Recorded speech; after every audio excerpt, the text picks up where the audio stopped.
কখনো কি ভেবে দেখেছেন, জীবনে আপনি অনেক কিছু চাইবেন, কিন্তু সব কিছু পাবেন না। সব সময় মানুষ পাশে থাকবে না, সময়ও সবসময় আপনার হবে না।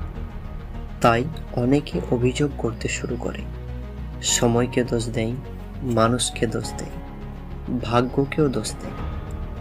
কিন্তু আপনাকে একটা কথা মনে রাখতে হবে, অভিযোগে কখনো কারো জীবন বদলায় না। অভিযোগে কেউ শক্তি পায় না। অভিযোগ কেবল আপনার সাহসটাকে ধীরে ধীরে নিঃশেষ করে দেয়।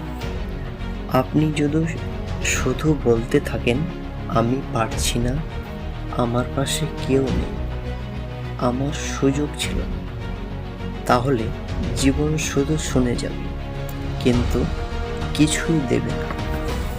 কিন্তু আপনি যদি সেই সময়টাকে চুপচাপ চেষ্টা করেন, যখন কেউ আপনাকে দেখছে না, যখন কেউ আপনাকে বোঝে না, যখন পৃথিবীও আপনার বিরুদ্ধে মনে হয়, ঠিক তখনও যদি আপনি নিজের উপর আস্থা রেখে আপনার চেষ্টা পরিশ্রম করে কাজ চালিয়ে যান, তাহলেই তৈরি হবে আপনার জীবনের পথ।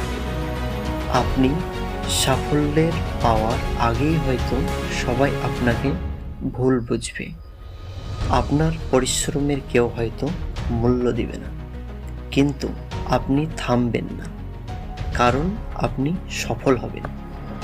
আপনার সাফল্যই তখন হয়ে উঠবে আপনার সবচেয়ে বড় উত্তর। তাই এই মুহূর্তেই অভিযোগ বন্ধ করুন, ধৈর্য ধরুন, চেষ্টা করুন, কারণ শব্দের নয়, সাফল্যের